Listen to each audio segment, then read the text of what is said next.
apa kabarnya hari ini? Masih baik-baik aja kan? Di video kali ini kita melanjutkan cerita Donghua Battle Truck Devon. Oke, nggak usah lama-lama lagi, kita langsung aja ke ceritanya. Pada saat ini, sosok jiwa Xiaoyan perlahan masuk ke dalam batu kehamilan ilahi. Melihat roh kebijaksanaan kuno yang masih tergenggam di tangannya, Nan Erming perlahan membuka matanya. Tatapannya dipenuhi kelelahan, seolah terlalu lemah untuk berbicara. Anda kembali, apakah Anda menemukan sesuatu yang bisa membantu saya membentuk kembali tubuh fisik saya? Nan Erming sangat lemah, tetapi Raja Sisik Naga tampak penuh energi, bahkan lebih bersemangat melihat Xiaoyan kembali. Matanya tertuju pada roh hantu di tangan Xiaoyan. Baiklah senior, saya akan segera membantu Anda membentuk kembali tubuh fisik Anda, kata Xiaoyan dengan sungguh-sungguh. Saat ia berbicara, pikiran yang sudah terbentuk di benak Xiaoyan muncul kembali. Ia bertanya-tanya apakah ia bisa berhasil. Jika ia berhasil, mungkin kekuatan Nan Erming akan meningkat pesat. Tetapi jika ia gagal, semua usahanya akan sia-sia. Dan bahkan mungkin mengancam nyawa Nan Erming. Apakah benda di tangan Anda ini yang bisa membantu saya membentuk kembali tubuh fisik saya? Raja Sisik Naga bertanya seperti anak kecil yang penasaran. Dan Xiaoyan mengangguk. Ini salah satu dari 3 keajaiban. Roh hantu. Apa Anda tidak mengenalinya, senior? Raja Sisik Naga yang selalu membanggakan pengetahuan dan kemahatauannya yang luas langsung merasa malu dengan pertanyaan Xiaoyan. Bagaimana mungkin saya tidak tahu? Saya tahu segalanya. Raja Sisik Naga tergagap. Xiaoyan tersenyum. Akan lebih bermanfaat bagi rencana Xiaoyan jika Raja Sisik Naga tidak tahu tentang roh hantu. Benda yang Anda pegang di tangan Anda. Oh, tidak. Roh hantu. Kenapa hanya ada 1? Apakah benda ini bisa membentuk kembali 2 tubuh? Raja Sisik Naga tidak bodoh. Ia dapat dengan mudah melihat bahwa tujuan sebenarnya Xiaoyan adalah membantu temannya membentuk kembali tubuhnya. Melihat Xiaoyan hanya memiliki 1 roh hantu, Raja Sisik Naga menjadi curiga. Xiaoyan tentu saja tahu bahwa resep Kaisar Iblis Tua dengan jelas menyatakan bahwa roh hantu hanya dapat membentuk kembali 1 tubuh fisik dengan persyaratan yang sangat ketat. Pembentuk kembali harus memiliki jiwa yang utuh dan daya tahan jiwa yang tinggi. Namun Xiaoyan sekarang menyadari bahwa Raja Sisik Naga dan Nan Erming memiliki masalah yang sama. Jiwa mereka belum sempurna. Nan Erming tampaknya telah tertunda terlalu lama dan jiwanya sangat lemah, sehingga mustahil memenuhi persyaratan jiwa yang sempurna. Hal yang sama berlaku untuk Raja Sisik Naga. Ia adalah jiwa kuno, dan tubuhnya telah lama membatu. Meskipun batu kehamilan ilahi memiliki efek khusus untuk menyegel jiwa, mungkin karena waktu yang telah lama berlalu, jiwa Raja Sisik Naga juga belum sempurna. Sekalipun dibentuk ulang, Raja Sisik Naga tidak akan memenuhi persyaratan. Oleh karena itu, sebuah ide berani muncul di benak Xiaoyan untuk membentuk kembali tubuh fisik yang secara bersamaan dapat menampung 2 jiwa yang tersisa. Membentuk jiwa baru. Tentu saja Xiaoyan menyimpan motif egois yang cukup besar. Bagaimanapun juga Nan Erming akan menjadi jiwa utama. Xiaoyan tidak tahu apakah rencana ini akan berhasil, tetapi itulah satu-satunya cara saat ini. Jika berhasil, meskipun Raja Sisik Naga kini hanyalah sebuah jiwa, ia tetap berasal dari zaman kuno. Dan bahkan sebagai jiwa sisa, ia sangat kuat. Setelah berhasil menyatu dengan Nan Erming, kekuatan Nan Erming akan melonjak ke tingkat mengerikan. Senior, ada pertanyaan yang ingin saya bicarakan dengan Anda. Jelas, metode ini membutuhkan persetujuan Raja Sisik Naga. Tentu saja Xiaoyan tidak akan memberitahu Raja Sisik Naga bahwa jiwa utamanya sebenarnya adalah Nan Erming. Tidak apa-apa, selama Anda bisa membantu saya membentuk kembali tubuh fisik saya bersedia melakukan apa saja. Raja Sisik Naga sangat murah hati, tetapi Xiaoyan tersenyum pahit. menduga jika ia mengungkapkan rencananya, Raja Sisik Naga akan murka. Senior, apakah Anda sadar bahwa jiwa Anda belum sempurna? Tanya Xiaoyan ragu-ragu. Saya tahu bertahun-tahun telah berlalu dan jiwa saya memang telah tersebar luas. Berkat batu kehamilan ilahi ini, sungguh disayangkan saya kurang beruntung. Dosian sialan. Kalau tidak, saya pasti sudah lahir dan menguasai dunia. Raja Sisik Naga berkata dengan gigi terkatup, nadanya yang marah menjadi sengit. Pada saat itu, segala sesuatu sedang dikandung dan sebagian besar telah lahir, tetapi ia tetap berada di dalam batu konsepsi ilahi. Kehilangan kesempatan untuk lahir dan dengan demikian terperangkap selamanya di dalamnya. Senior, ada satu syarat bagi saya untuk membentuk kembali tubuh fisik. Syarat itu adalah saya harus memiliki jiwa yang utuh, kata Xiaoyan. Setelah berbicara, Raja Sisik Naga terdiam, tampak tenggelam dalam pikirannya. Xiaoyan menelan ludah, merasa sedikit gelisah. Karena pilihan Raja Sisik Naga akan menentukan apakah Nan Erming juga dapat membentuk kembali tubuh fisiknya. Maksud Anda, saya dan dia harus bergabung menjadi satu? Raja Sisik Naga berbicara perlahan setelah berpikir lama. Xiaoyan mengangguk pelan. Karena keadaan sudah sampai pada titik ini, Raja Sisik Naga tentu saja mengerti alasannya. Hanya ini satu-satunya cara sekarang. Kalian berdua tidak bisa dibentuk kembali secara terpisah karena jiwa kalian berdua adalah sisa.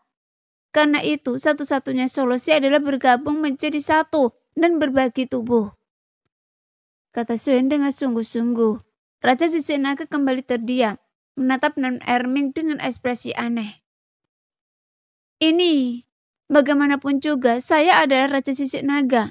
Meskipun saya tidak memiliki darah naga murni, saya merasa lebih kuat daripada naga. Jadi bagaimana anak ini berbagi tubuh dengan saya?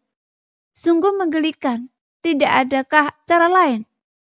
Meskipun saya adalah jiwa sisa, saya pasti bisa menahan dampak dari jiwa yang hancur. Dan saya bersedia mencoba.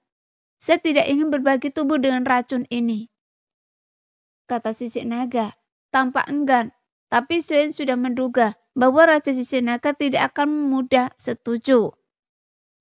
Berbagi tubuh membawa banyak batasan dan tak satu pun dari mereka menginginkannya. Senior, maafkan saya karena terus terang, tetapi Anda tidak punya pilihan selain sekarang, kata Xiaoyan tegas. Jika Raja Sisik Naga benar-benar tidak setuju, maka Xiaoyan akan menemukan cara. Bahkan jika itu berarti menemukan batu kehamilan ilahi lainnya. Mendengar kata-kata Xiaoyan, Raja Sisik Naga tercengang. Kemudian Xiaoyan melanjutkan.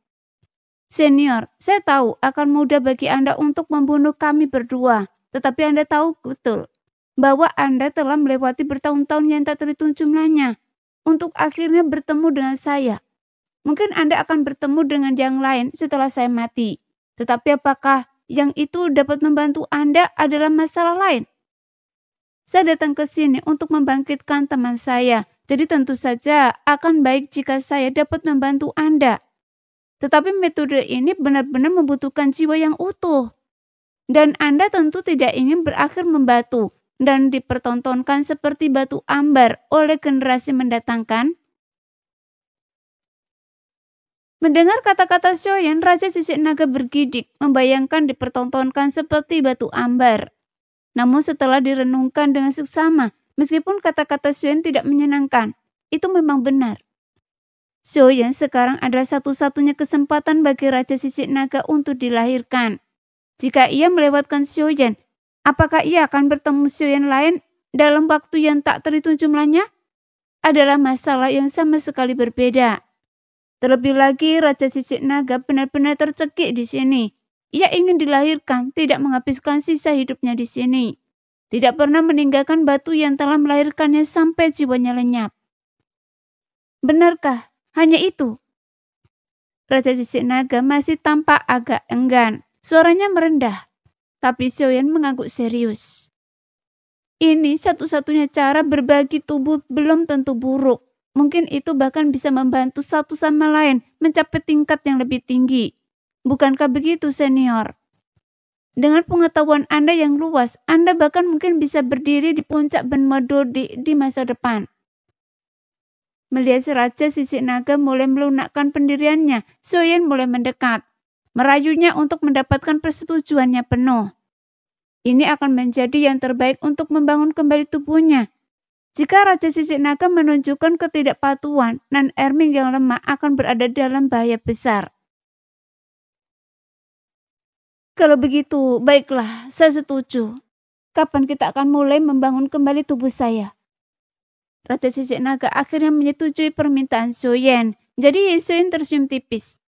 Dengan persetujuan Raja Sisik Naga, segalanya menjadi jauh lebih mudah. Keluarga Sio sedang dalam masalah dan balai obat berada dalam situasi yang sulit. Ia harus segera membantu Nan Erming memulihkan tubuhnya. Ia tak boleh membuang waktu terlalu banyak. Membayangkan melawan balai obat masih membuat Soyen cemas.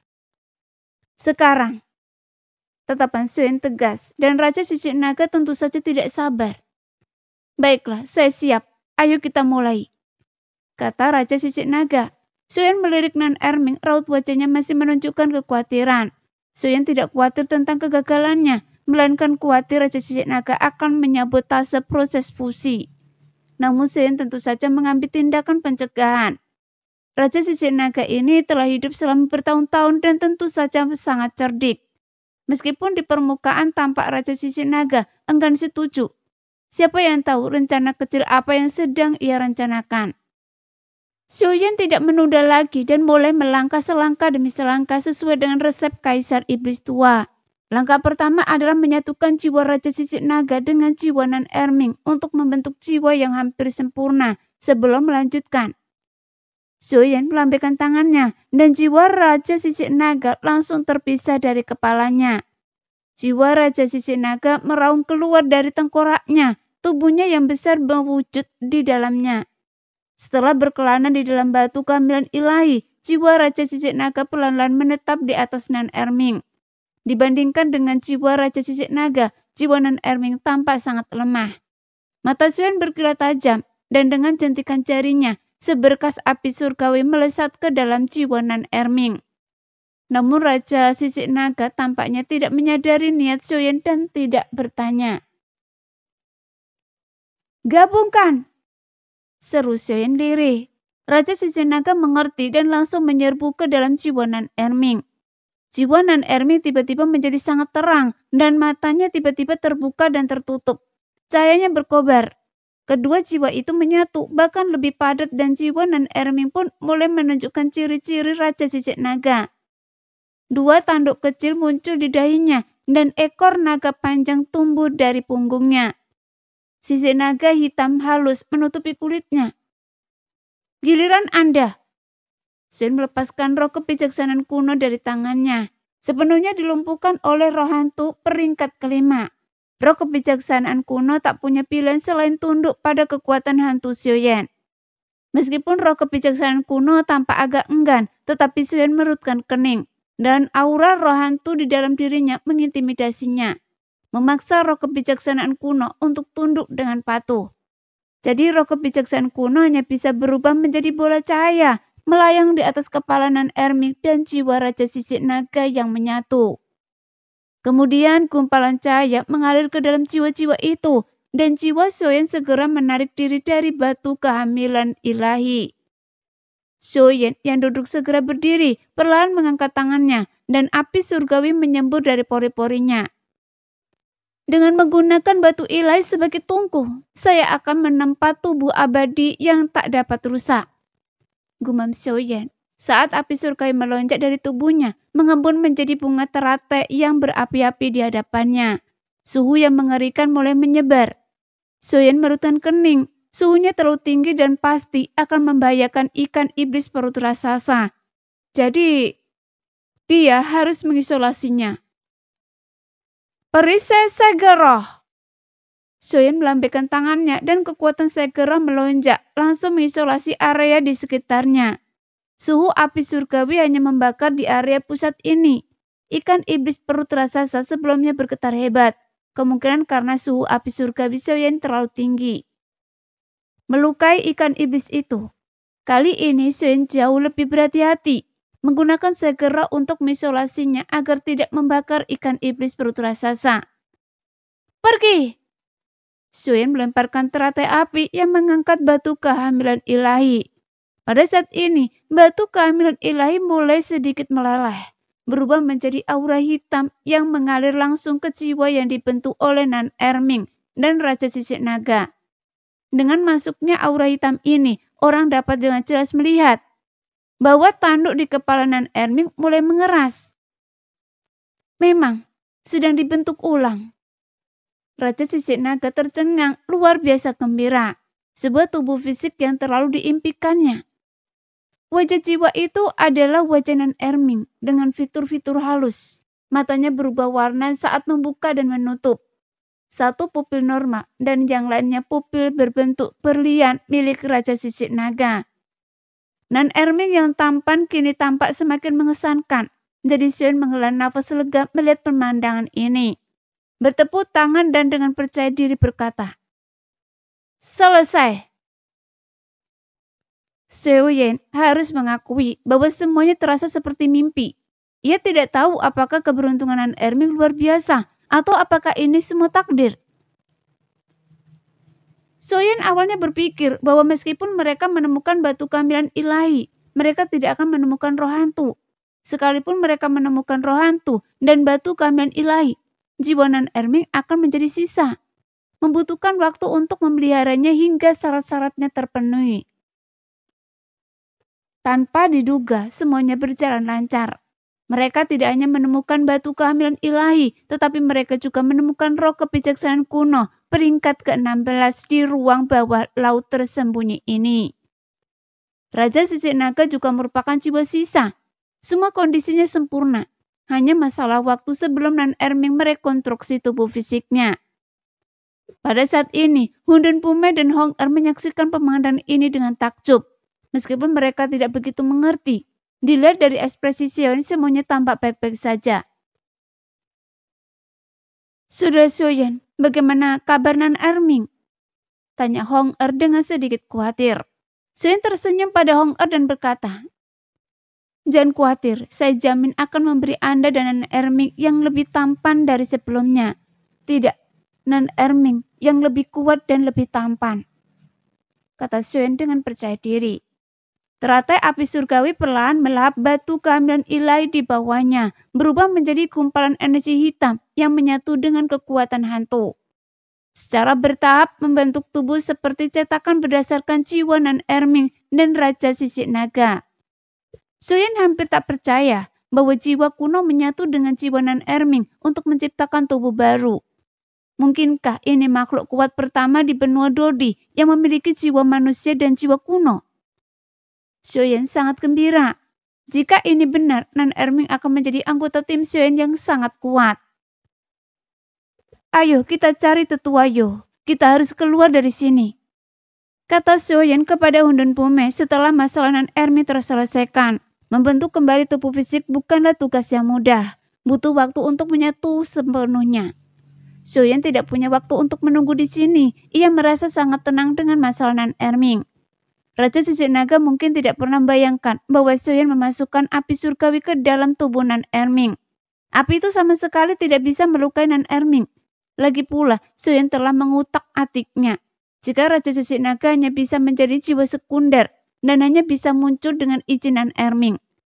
Memikirkan hal ini, Suen tak kuasa menahan tawa. Ia menduga saat Raja Sisik Naga mengetahuinya, semuanya sudah terlambat, karena perbuatannya sudah selesai. Tetua Yo terluka oleh kata bermata raksasa dan kondisinya belum diketahui. Sedangkan untuk Nan Erming itu hanyalah masalah waktu. Suen tidak perlu mengkhawatirkannya lagi. Selama tidak ada yang mengganggunya, tidak akan ada masalah.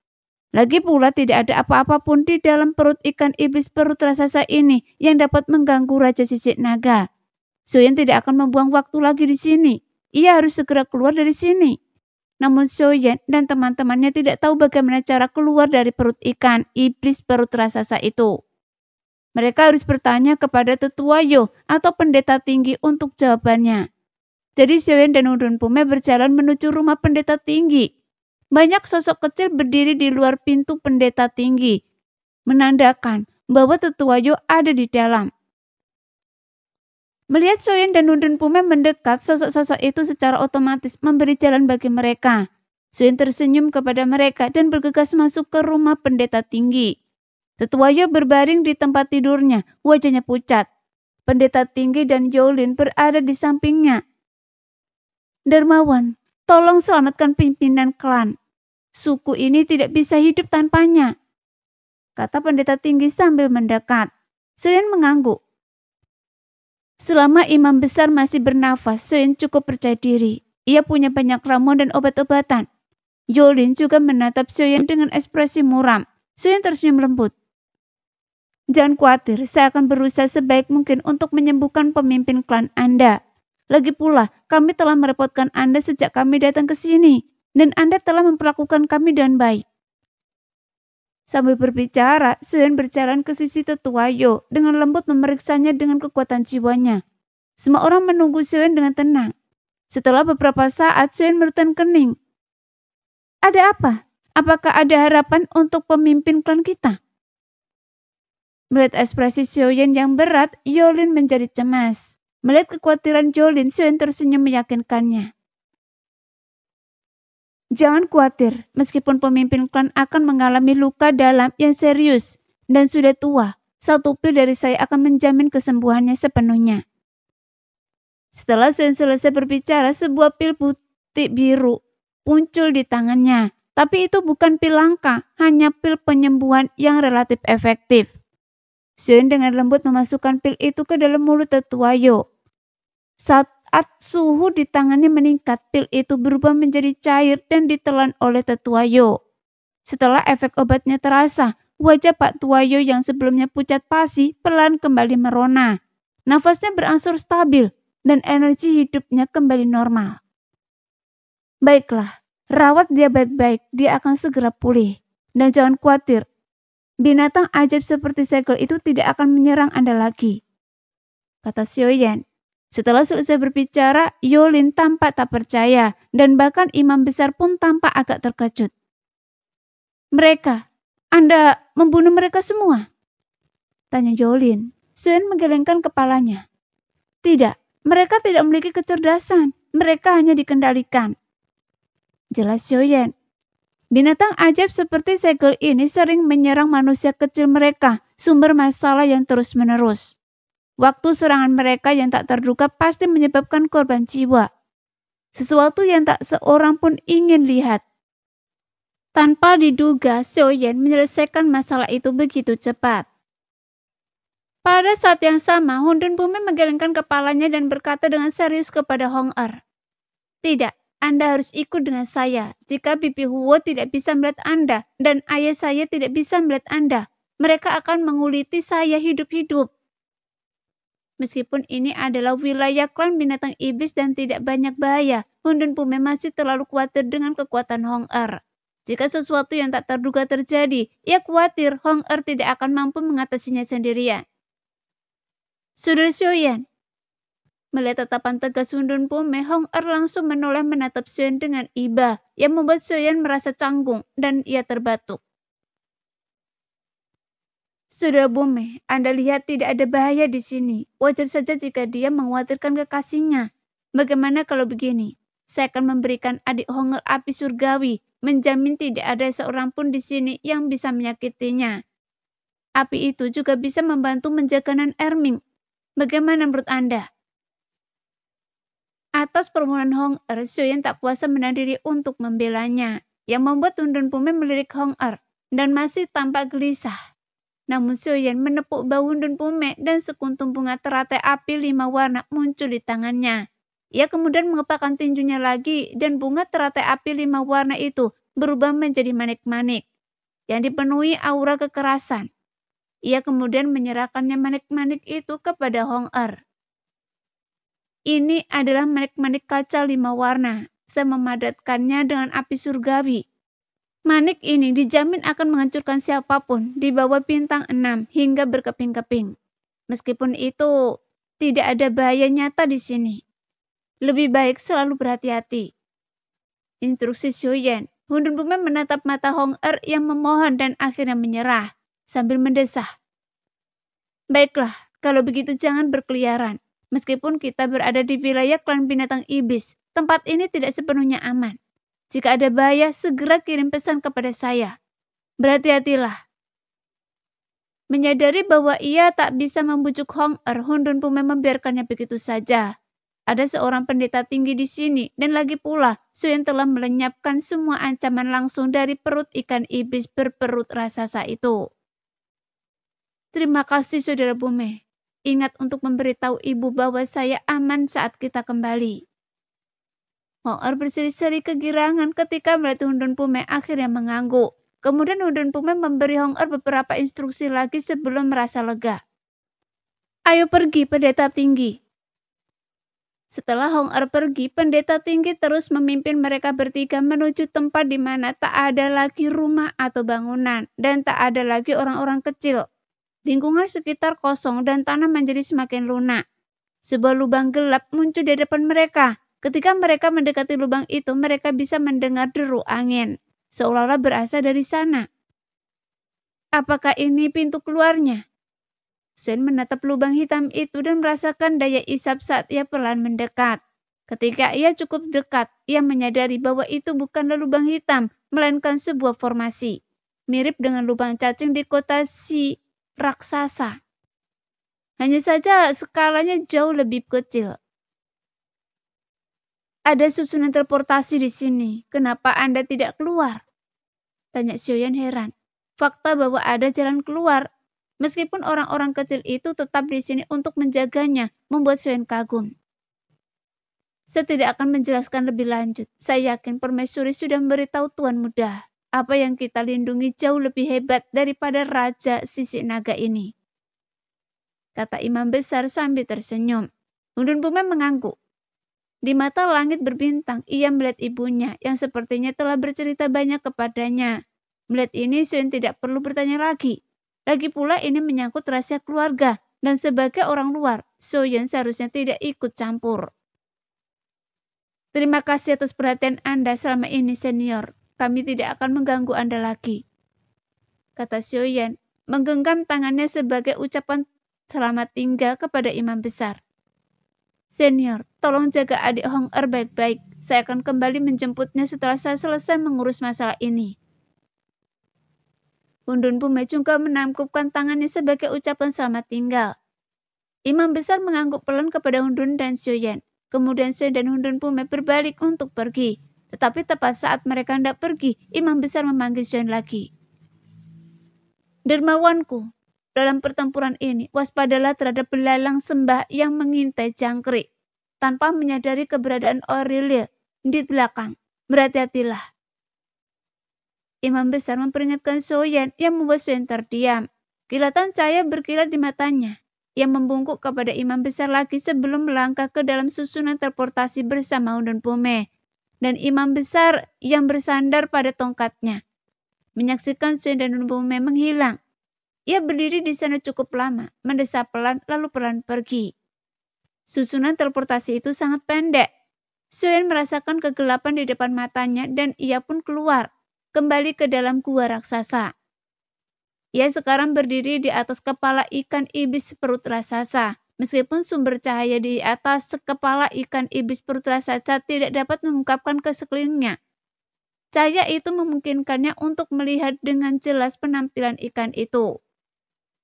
Ikan iblis perut raksasa ini bergerak sangat lambat, kulitnya sekeras batu. Ia telah hidup selama bertahun-tahun yang tak terhitung jumlahnya. Deru angin kembali memenuhi telinganya. Ayo pergi, Saudara Xiaoyan.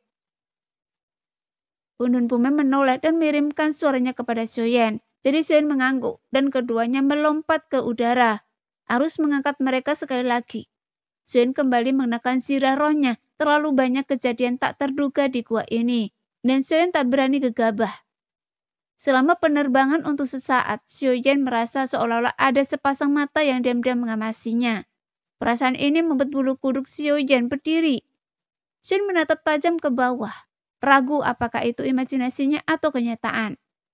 Saat itu Xiaoyan seperti melihat sepasang mata mata yang sama yang ia rasakan saat pertama kali melihat mata Raja Sisik Naga di dalam batu kehamilan ilahi. Namun aura ini bahkan lebih mengerikan daripada aura Raja Sisik Naga.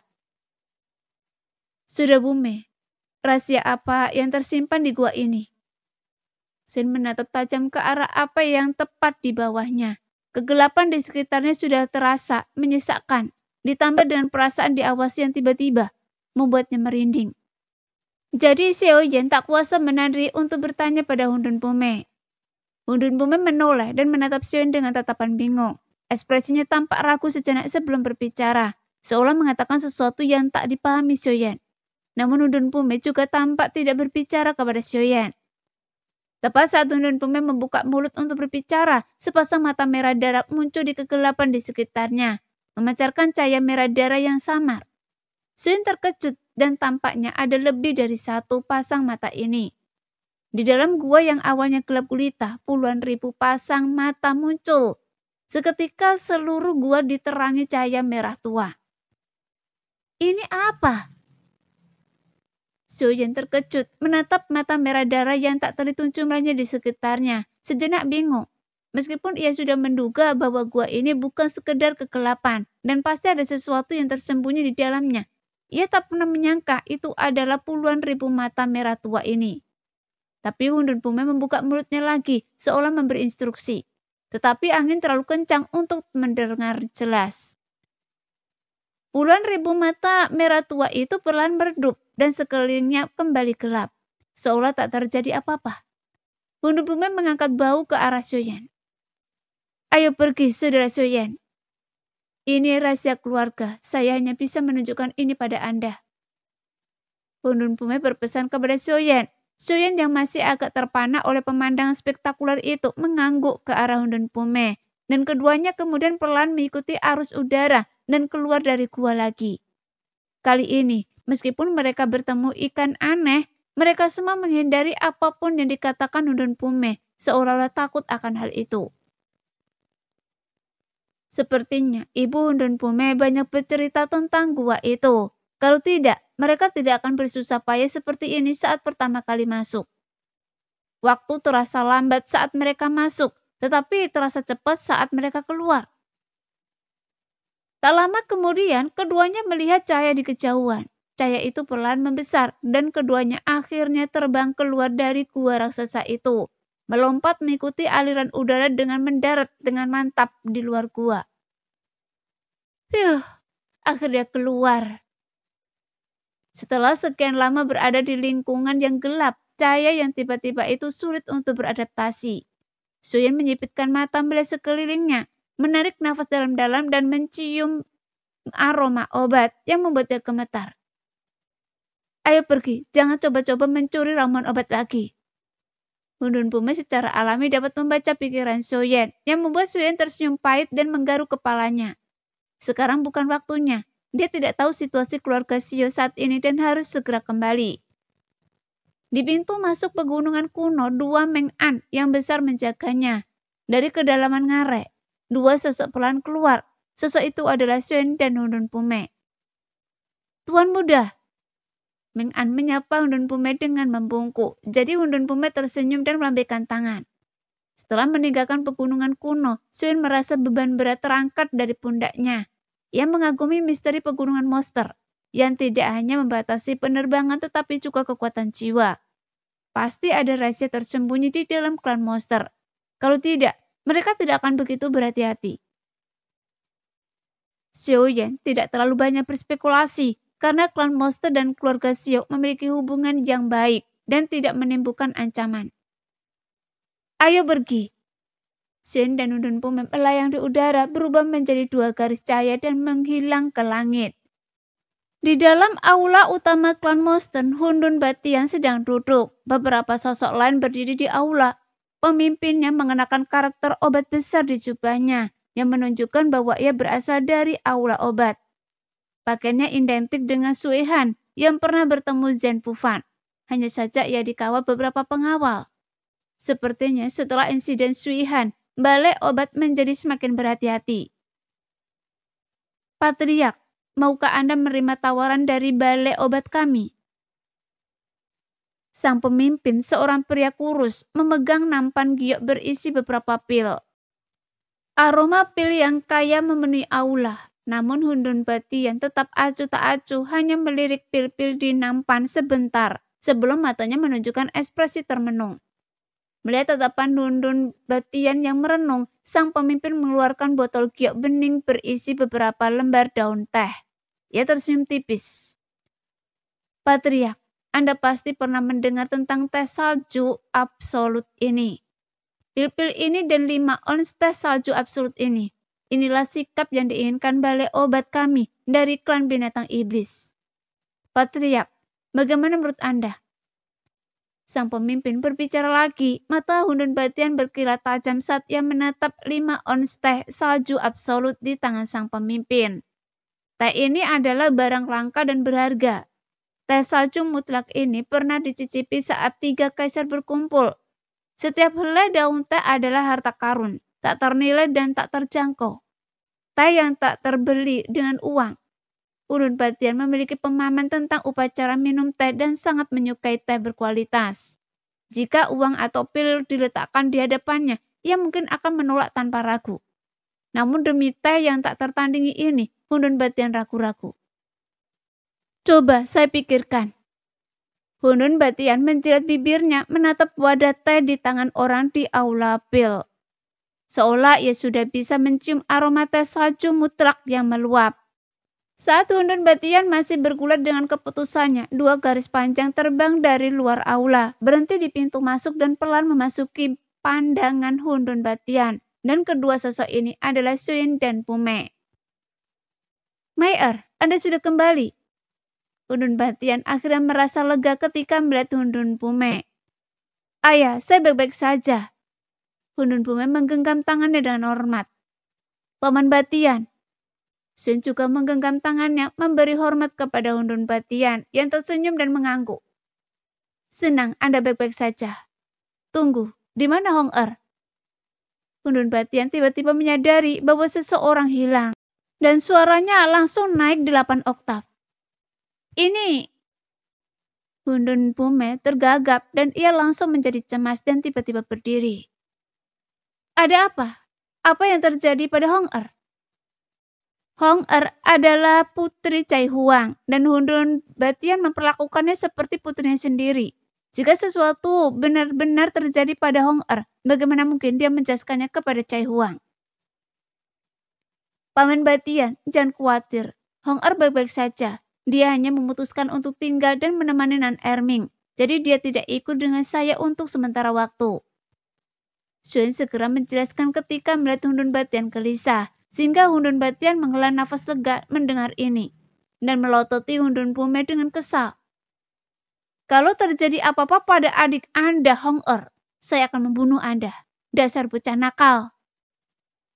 Hundun Batian murka, geram karena Hundun Pume meninggalkan Hong Er sendirian di sana, sehingga Hundun Pume menggaruk kepalanya dengan canggung. Lalu tiba-tiba menoleh dan melihat beberapa orang berdiri di sampingnya. Ia langsung melihat huruf obat besar terletak di pakaian pemimpinnya. Mengikuti tatapan Hundun Pume, Suyin juga menoleh. Ekspresi Suyin menjadi gelap saat melihat ini, dan niat membunuh memenuhi tubuhnya. Melihat pemimpin itu membawa beberapa pil dan wadah teh, siapapun bisa melihat tujuan kunjungan dari orang aula pil ke keluarga binatang iblis itu. Bahkan Hundun Pume merutkan kening. Dia dan Xiaoyan adalah saudara angkat, sekalipun dia tidak akan bersusah payah demi saudaranya. Dia seharusnya tidak mengkhianatinya di saat genting seperti ini. Apakah Anda dari aula pil? Hundun Pume berbalik dan bertanya. Sang pemimpin melihat sikap Hundun Pume yang luar biasa dan bahwa dia memanggil Hundun Batian ayah, menduga bahwa ini adalah salah satu putra Hundun Batian. Jadi dia mengangguk sambil tersenyum. Memang, Anda adalah anak ajaib dari klan binatang iblis. Saya dari aula pil.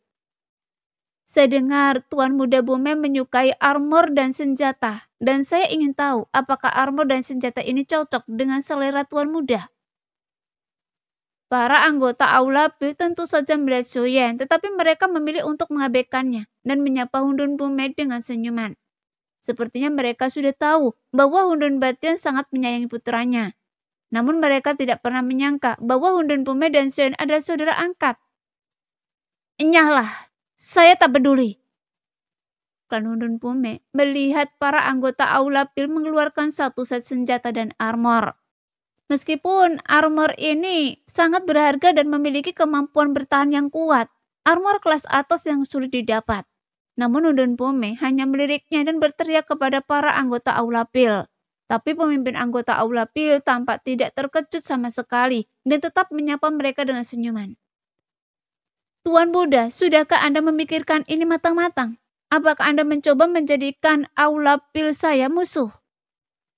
Kata pemimpin Aula Pil sambil tersenyum. Tetapi justru nada inilah yang membuat orang-orang semakin marah dan jengkel, yang langsung membuat Hundun Pume murka. Anda! Hundun Pume melangkah maju, siap menyerang pemimpin Aula Pil. Pume! Hundun Batian meraung dan Hundun Pume berhenti mengangkat tinjunya, melototi pria itu sebelum dengan enggan menurunkannya. Sekian dulu cerita kali ini, kita lanjut lain hari ya guys ya. Bye-bye.